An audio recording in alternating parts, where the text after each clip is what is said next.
Welcome to Our View, the podcast, where we're changing the conversation about disability one story at a time. Here at Our View, we're all about education, awareness, and shifting perspectives. With each episode, we dive into honest, meaningful conversations with individuals from across the disabled community, amplifying voices, sharing lived experiences, and challenging the way society sees disability. Because disability isn't a limitation, it's a part of the human experience. So pull up a seat and join us as we broaden the view and bring real, powerful stories into focus. This is Our View. A note from the host. The following conversation took place in the winter of 2025. The part of the conversation where we discuss Nyla's travel experience, that experience took place during the holiday season of 2024. I would like to welcome everyone back to a new episode of the Our View podcast, where we aim to educate, raise awareness, and change the tone of conversation about disabilities. My name is Arthur Aston. I am the host of the podcast, and I am joined today with my guest, Nila Morton. So, Nila, thank you so much for joining me today. It's good to see you again. It's so good to see you, and thank you for asking me to come on your podcast. This is amazing. Yes, yes. So, can you share a little bit about your story? Who you are and some fun things that you like to do. So I'm Nila Morton. I'm from South Carolina. I moved up to DC 2 years ago. I applied to be at Howard in my master program to be a social worker. When I moved up here, I always have this saying, like, I moved up here with $50 in a dream. I didn't know I didn't know how I was gonna navigate, but I always heard about how DC was so accessible, and I really wanted to be in a place where I can be free as a disabled person. Because living in the South, even though the food is bomb, the food is so good, but it's not as accessible as I wish it could be. So moving to DC, that was like my idea of having a sense of freedom.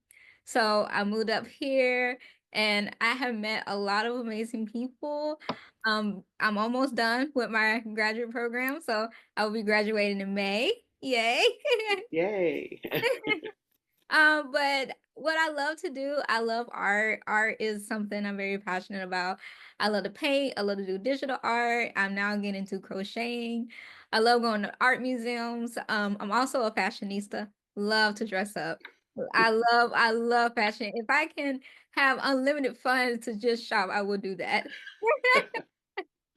And I'm also a disability advocate. So my most of my advocacy is on my social media platforms, where I just basically talk about different issues that disabled people face, but I usually like to focus more on Black disabled people because there's not a lot of conversations about the unique challenges that Black disabled people face when it comes to ableism, because we deal with not only ableism but also racism as well.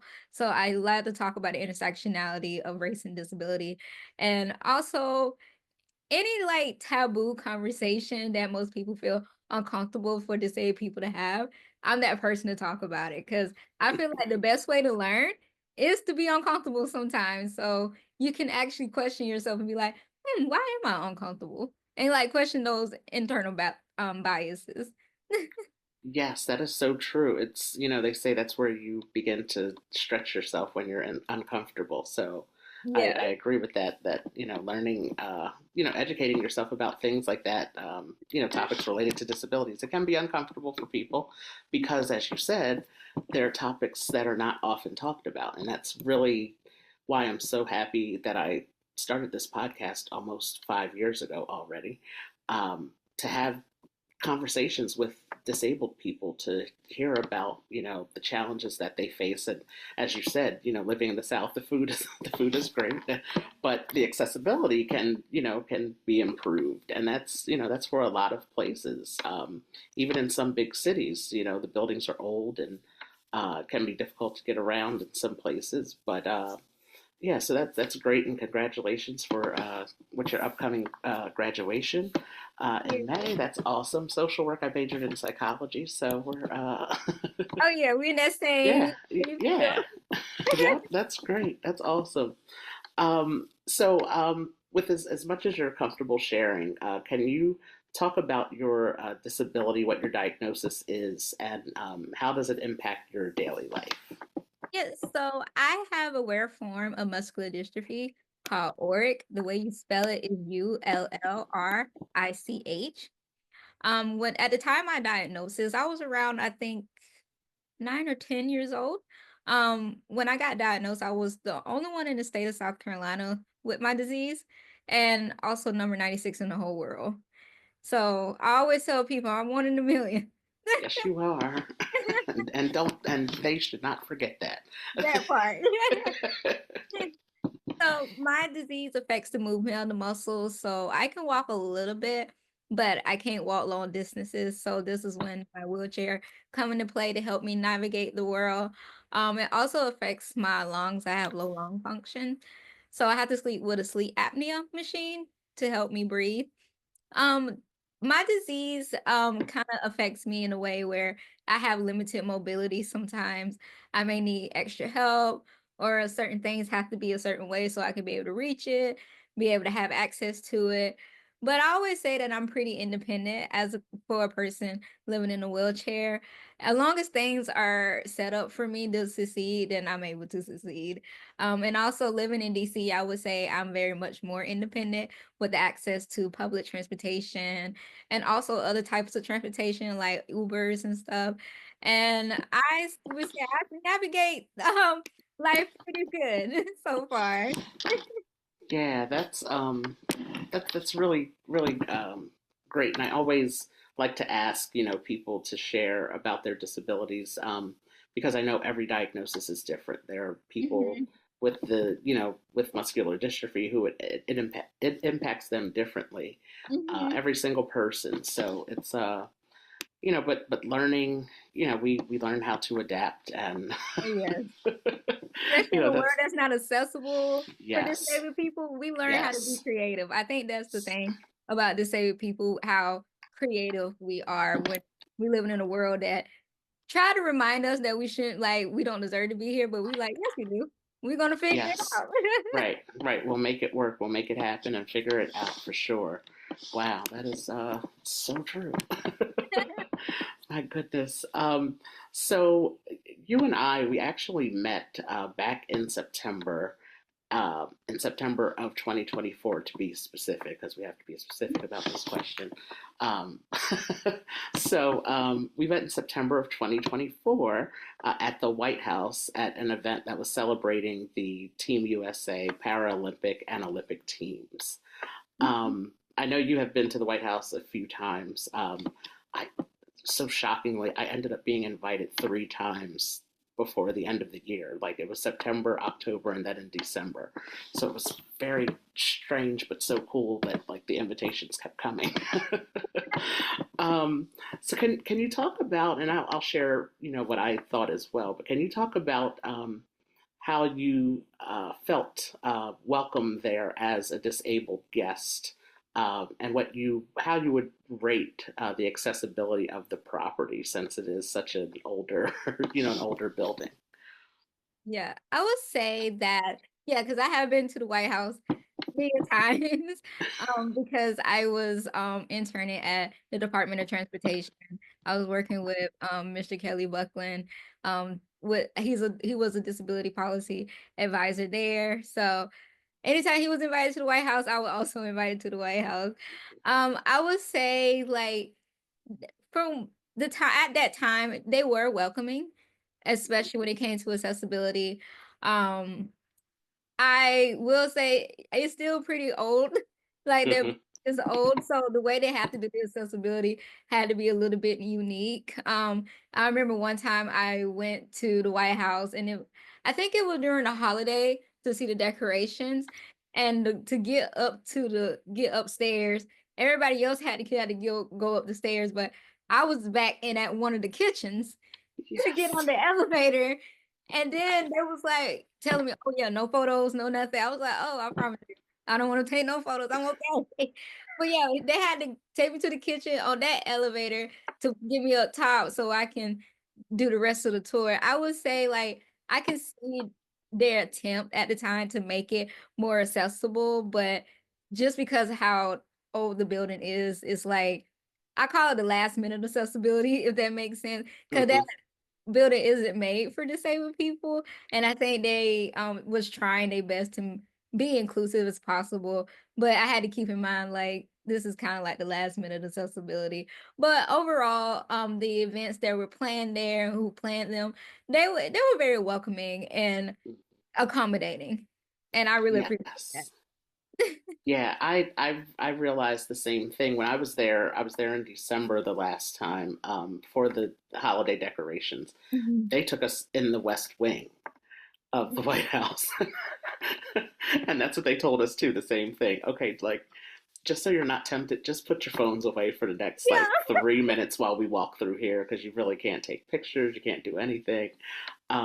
And we had to go like outside. We went past where the press booths are and everything, and then it was just like, okay, like you're clear, you can take pictures now. Um, so, but I agree. I felt that they were very welcoming, and they definitely did their best, like to really make it accessible. The event that we went to was on the south lawn, and so they had like the tiles set up, on the south lawn, so we didn't have to Yeah. wheel through the grass. That was nice. And that had a lot to do with, they didn't want, I'm sure, our wheelchair wheels messing up their grass. Right. But they did what they had to do. They put out the tiles, which made it much more easy for us as wheelchair users to Yeah. wheel through to where we had to sit. Um, and then I saw that they had a really large accessible restroom. It was Yeah. yeah, the porta it was a porta potty, but it was it was a luxury porta potty. It had a ramp and everything, so it was really I just really appreciated that nice touch. And then in certain parts they did have ramps in within the the White House structure itself. So I thought that was really, I thought, like you said, I thought they really did a good job. And I know they can't, close it for a couple weeks or a couple months to put in some extra elevators or things like that, but Yeah. it would be nice. Right. It's an Yeah, empty house, so I wouldn't mind. right. So it was like it would, yeah, it could be improved and upgraded, I should say, yes. But for what they're able to do, what they were able to do the 3 times that I was there, it was very accessible. Yeah. It was a Halloween event that I went to, and they Hmm. had things set up all throughout the South Lawn, so you really had to travel like quite a distance. And they did the same thing with the tiles, the portable tiles to put out on the grass, so you didn't have Yeah. to struggle through the grass, which was really really helpful. Yes. Yeah. So I want to next part of our conversation. I want to get into something that you brought up actually when you were introducing yourself, and that's intersectionality of being Black and disabled. Hmm. So, and again, I've been preparing for this interview with you since we met in September. So I've looked you up. I've seen, found a lot of interesting things about, things that you've done and your art and everything. Excuse me. So I came across an article in the Huff Post, an article where you were quoted as saying, "As a disability advocate, I want Black people with disabilities to be seen, heard, and respected as human beings." So important. Yes. Um, so, can you share some difficult challenges or barriers that you have specifically faced? Because you are at that intersection of being Black and disabled. Yes. So something I have noticed that it was really when I started my advocacy on social media. And I always tell people when I started it, it wasn't an attempt to grow a platform. It was because I was a pissed off 20-year-old on a college campus that was not accessible and I needed to let it out to somebody.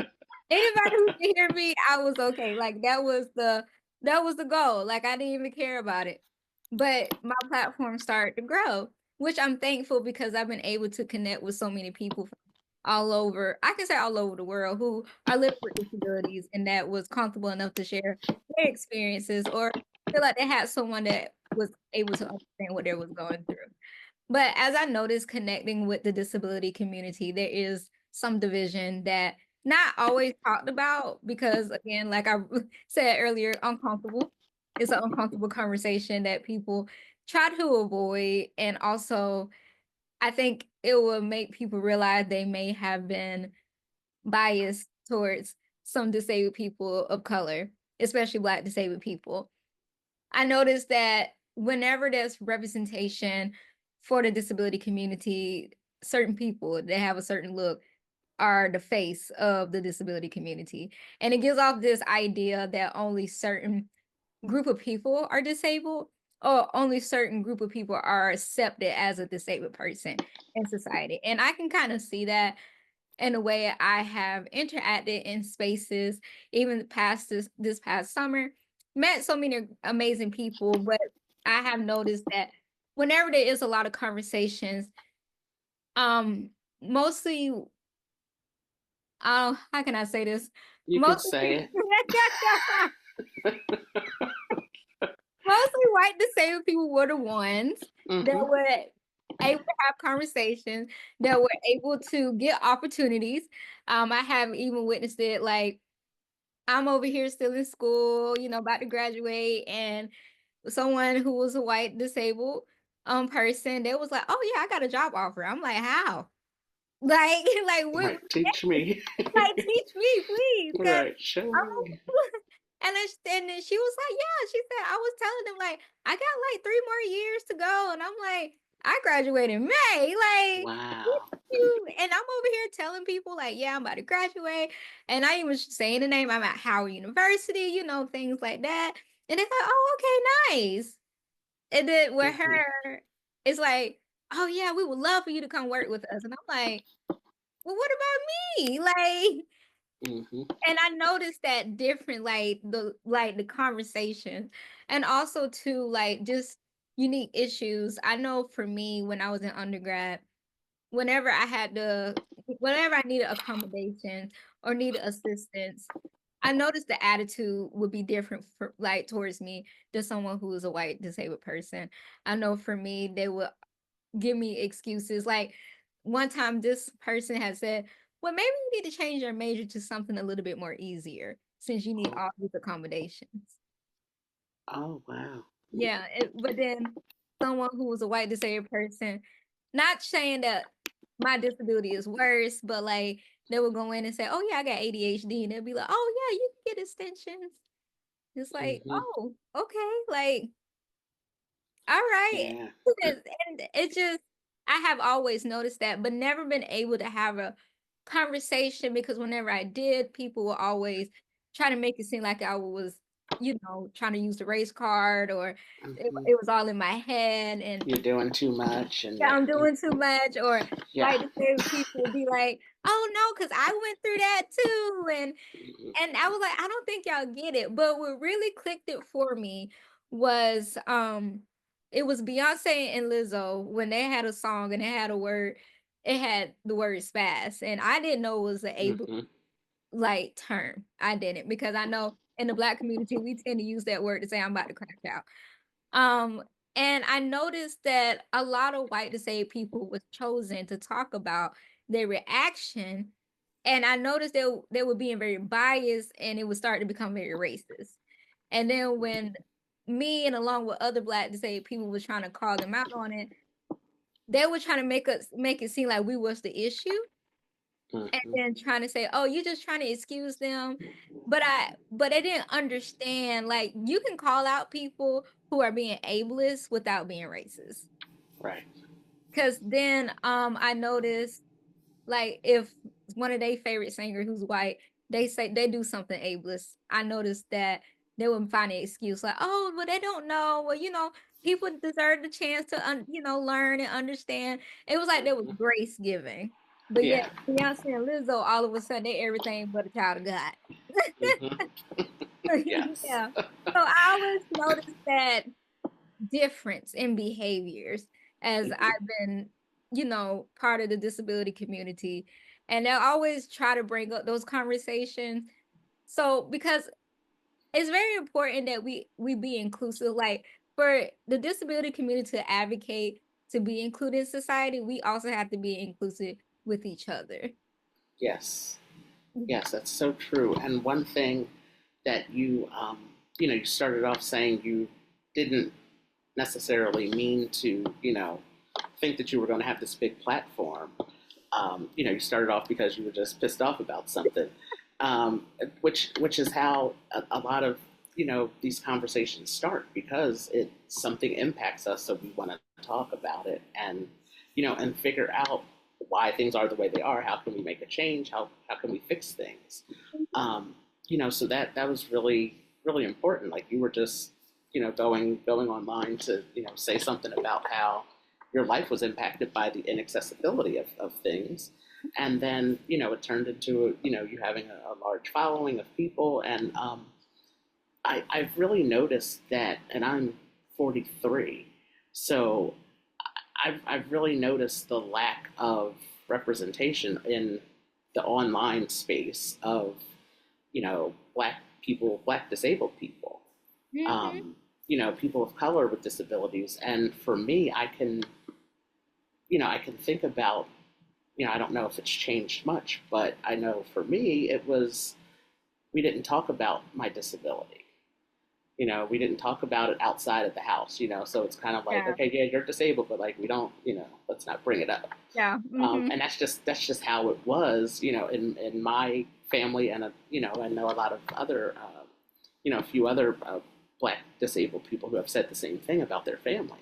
It's Hmm. like we don't talk about our our things outside of the house. So that's why it's that's another reason why when I ask people to talk about their disability, I say share as much as you're comfortable with sharing, because some people are not comfortable with sharing. Yeah. And I don't know if it's a cultural thing or just personal thing, but it is so true how the conversations are different, between people of color, black and disabled people, and just everyone else, and the opportunities that we are able to have or not have, and then trying to figure out why.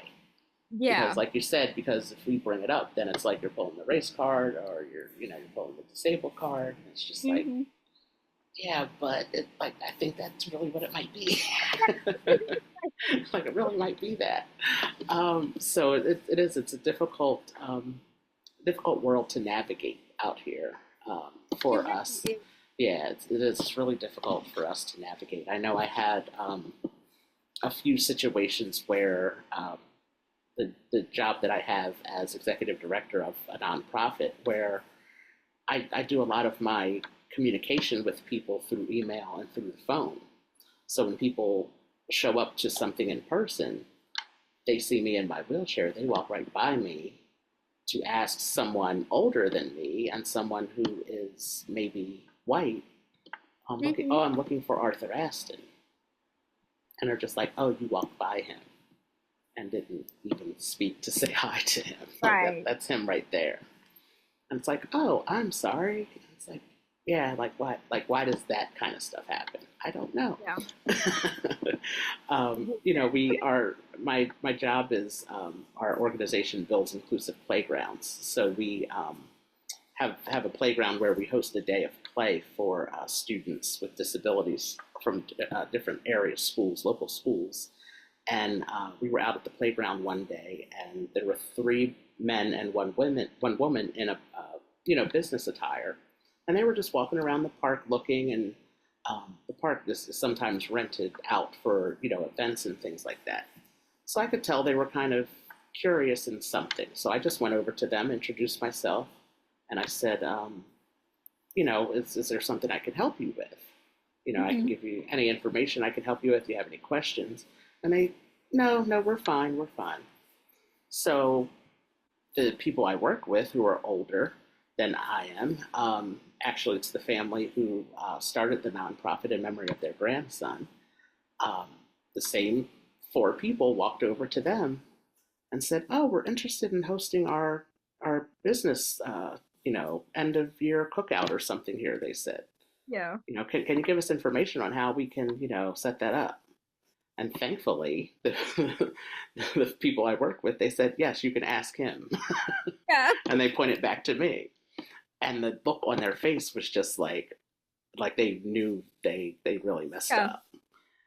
And I was so happy that it happened that way, and that they didn't answer any of their questions. They said, oh no, you can ask him. He can definitely Hmm. tell you how to do all that. He's the executive director of the nonprofit. He can do that.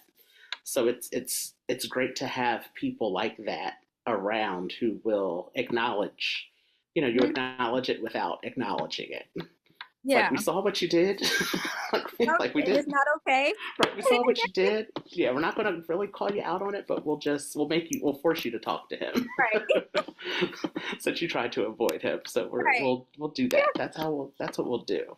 So it's a tricky space to be in, and a tricky world to navigate. Being black and disabled, and just um, like you said, we don't want to be, classified as like, oh, you're doing too much. Oh, it's not that. It's not always about that, but sometimes it can be, and sometimes it is. And a lot of the So time it is, yeah, honestly. yeah, and so to be aware of that, and for other people to be aware of that, and to be okay with acknowledging it and calling it out Yeah. is where I think a lot of people have to get better. Yeah. Yeah, I think that's a good way to put it.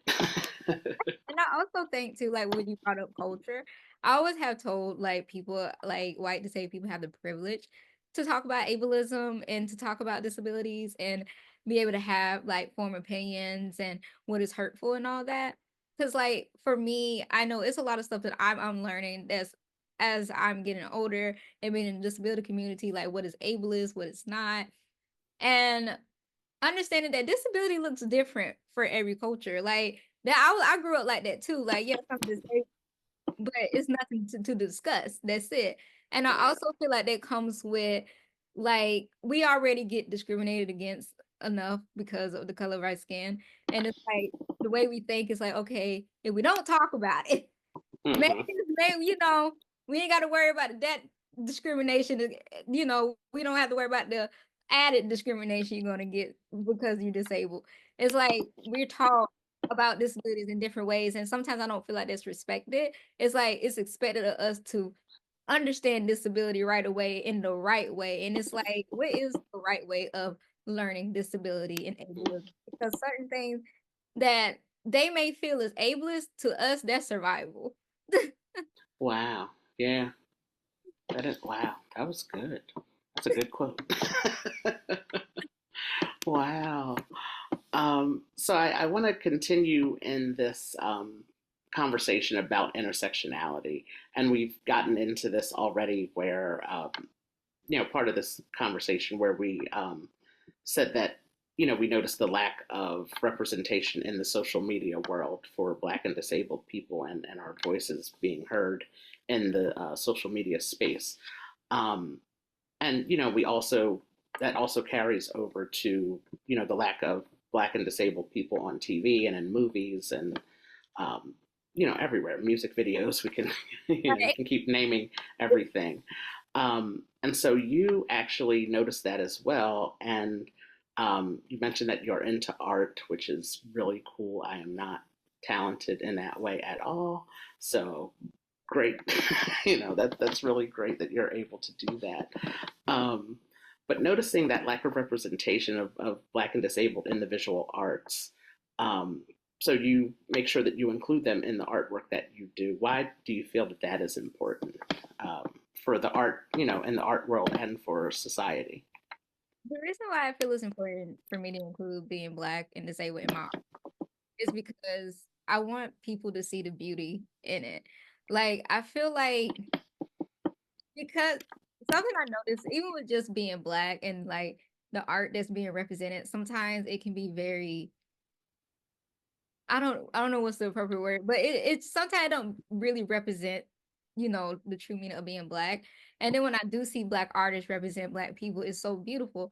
So I want to show that like Black disabled people exist, but and they are also beautiful people as well. Like we are beautiful creatures and we deserve to be seen in that light, in a positive light.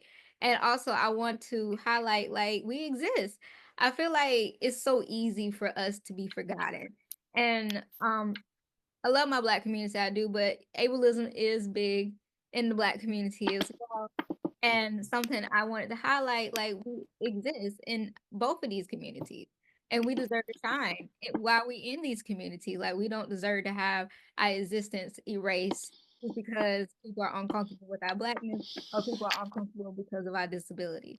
So I always felt like it was very important to include that in my artwork so people can see that, we exist and we deserve to exist and we deserve to be seen.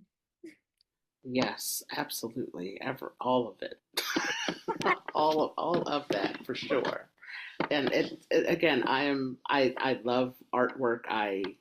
When I was in DC, well, that was a year ago in April. I went to the Portrait Museum, and all of that really interests me. Even being at the White House and seeing the artwork there, Yeah, that was like, I said like that was like really cool to see that. At now as an adult, I had went, we did the sixth grade tour of the White House and saw that, all those things, but can't appreciate it. I didn't appreciate it then. yeah, So seeing it now was just like, wow, like that's really impressive.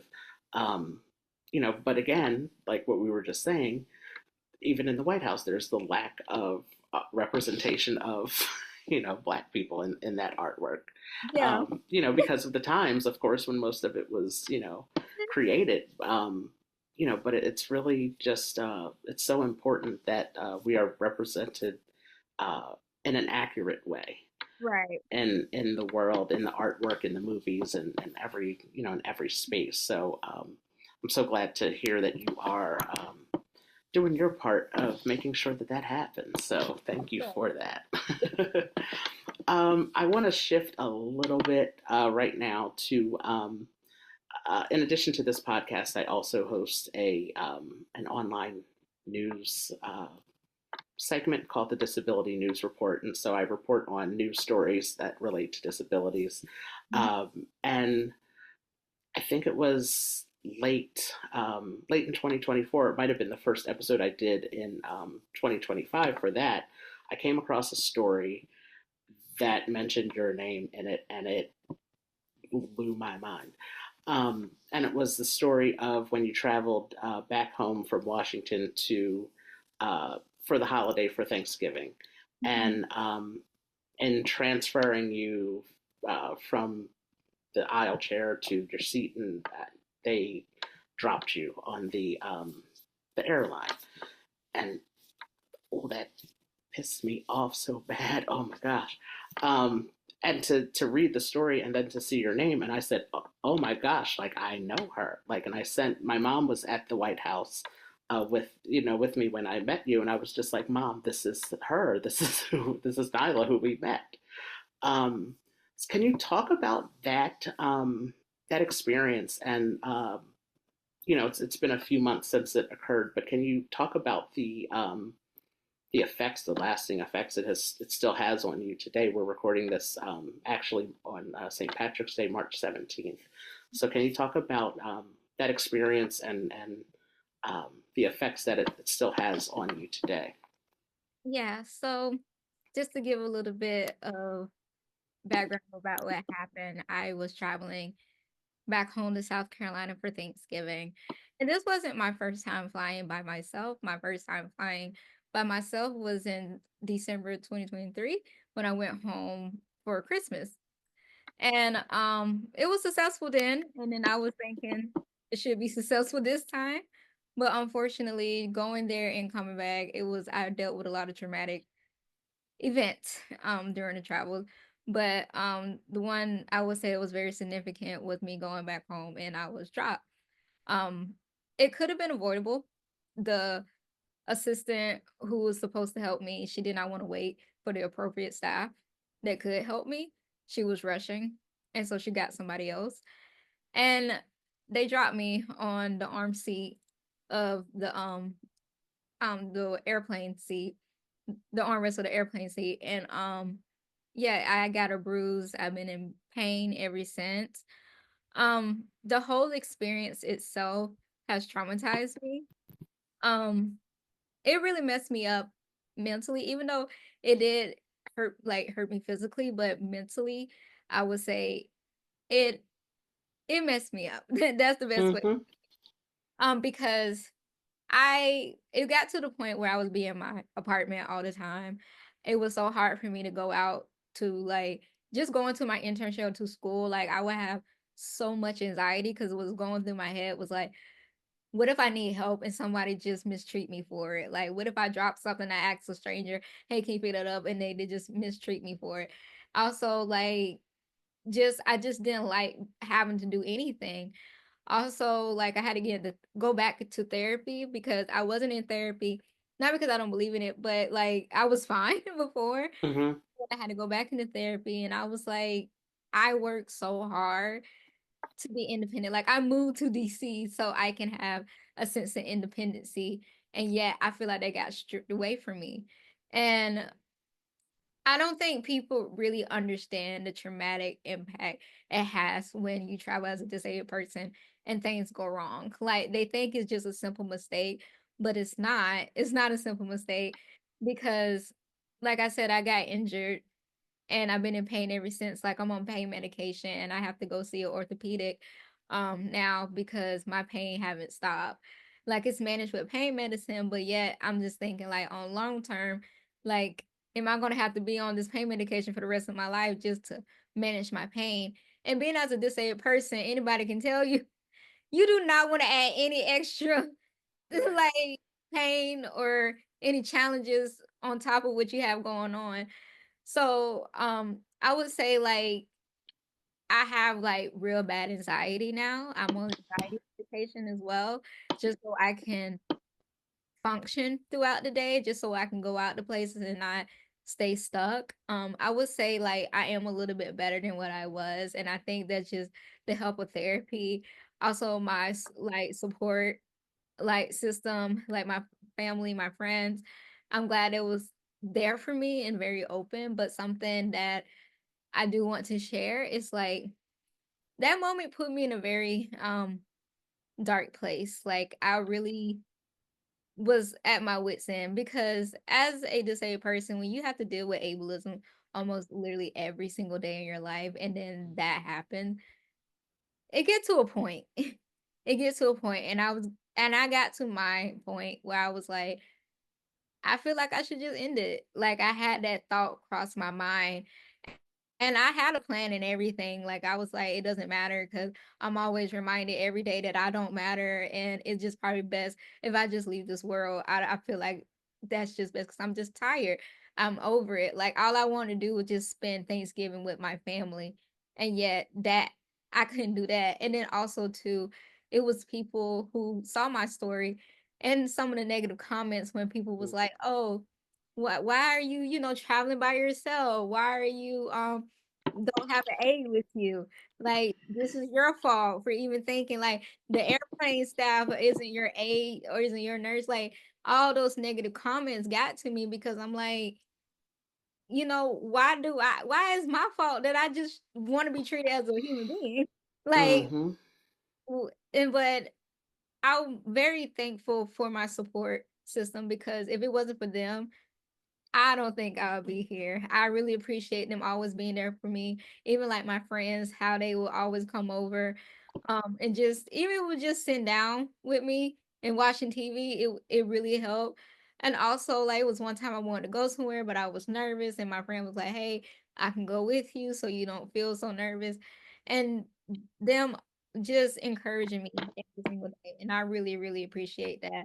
But also, what helped with me sharing my story and seeing people online being so supportive and Mm-hmm. them even giving me that care that I needed.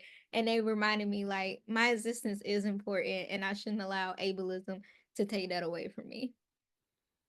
Yes, it's and I want to be very upfront and clear. I did ask if it was okay to talk about this with you on this, during this conversation because I wanted to really hear from you and hear the real side of stuff, and that was like I said, we're recording this in March, and that was in November, but like that stuff has lasting impacts on your mental health, your physical health. Like you said, you're still in pain. You're on, medicine that you weren't on previously for like, it's just a thing of, I wanted to make sure that you, had a chance to share, your story and your real, the real impact that it had on you, emotionally, mentally, physically. And Yeah. just like you said, with the people online and the comments of, well, why were you traveling by yourself? You should be able to travel by yourself. Like, Right. what? Like, I'm 26 years old. I'm an adult. I should be able to drive Right, by myself. right, exactly.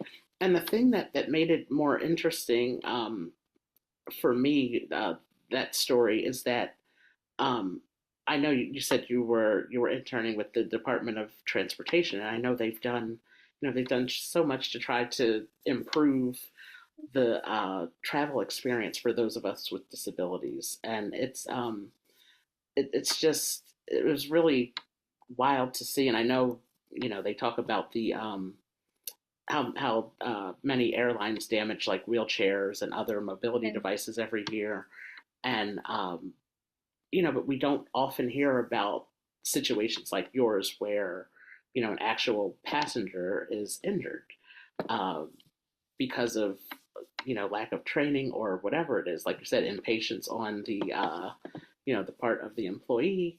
Just it's I just really thank you for being open to sharing that part of your story, and really hope that everything continues to improve for you. And I'm so glad you mentioned the importance and the great support system that you had.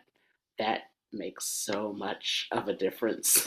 So it really does. It makes so much of a difference. And just like you said, somebody to come and sit with you, or if you're feeling nervous about going somewhere and somebody says, "Well, I'll go with you."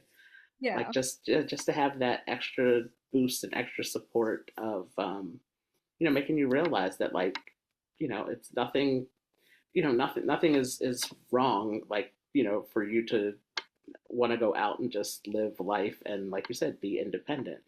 um, yeah, that should be something that happens naturally, like in our more accessible world. right. Yes. So, but thank you so much again for for sharing that. And so glad that you're working through all of the things that have come along with that. So, and to wrap up our conversation, can you share, in addition to your upcoming graduation, can you share what's next for Nyla? What do you have planned for 2025 and beyond? And also, please share your social media handles, because people need to follow you and learn some stuff. But what's next for Nyla? It's so funny because I asked, like, I was talking to my friend about it. We was all asking that question, like, what's next? We all like, we don't know. But I think that's the beauty of it, honestly. Sometimes I always have plans. Like, of course, I plan on having a job, continuing my advocacy. Something I do want to do because I used to model. I would love to get back to modeling again. Awesome. I feel like we need more Black disabled people representing the fashion Yes. world. Yes.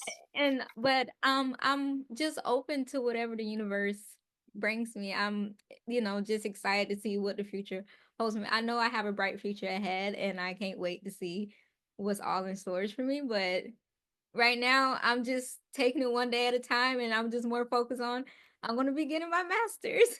Yes. Get through the degree and graduation, and take a nap. Yes, yes, actually taking it in a vacation. Yes. Take a few weeks off and just do nothing. Yes, absolutely. That is definitely necessary after a master's program for Oh sure. yes, I when I say I am tired, as soon as I get done crossing that stage, I'm gonna tell all my family I love y'all. Then I'm going to Right. sleep. Right. Yes. I'm going to take a nap. Might get away for a little bit, a couple days. Oh wow! And can you share your social media handle so people can follow you and see what you're up to next? So for all my socials, it's Nila Nila, the letter N, Morton Morton, and that's on TikTok, Instagram, and Twitter. Yes, that's great. It's been great to talk with you and to catch up with you, and thank you so much for your time today and for sharing your story and for helping us, and the work that you do. I follow you on social media, and just the information that you provide is necessary and needed. And like you said, it can be uncomfortable, but it's conversations that need to be had. And you are a great person to do it because you deliver the way you deliver it is in such a great way that's easy to understand and to it really, I think it gives a different perspective and gives people like wakes people up a little bit to say like, oh, like I maybe never thought of something in that way, but um, it gives them a different perspective and a different way of thinking about things and to learn something. So um, thank you for your time and for everything that you're doing. It's been great to talk with you virtually, and hopefully I'll get down to DC and we can, tear up the city and do do some fun stuff. Yes, I would love that. Yes, thank you for inviting me to your podcast. I really appreciate it. I had such a great time talking with you. Yes. Oh, great. Yes, you're welcome, and I will talk to you soon. Thank you for joining us for this episode of Our View, the podcast, where we amplify the voices and stories of those in the disabled community one conversation at a time. If this story moved you, taught you something new, or sparked a different perspective, we'd love to hear from you. Write a review of the podcast on Apple Podcast and be sure to subscribe so you don't miss future episodes. Follow us on all social media platforms at Our View for Life 25.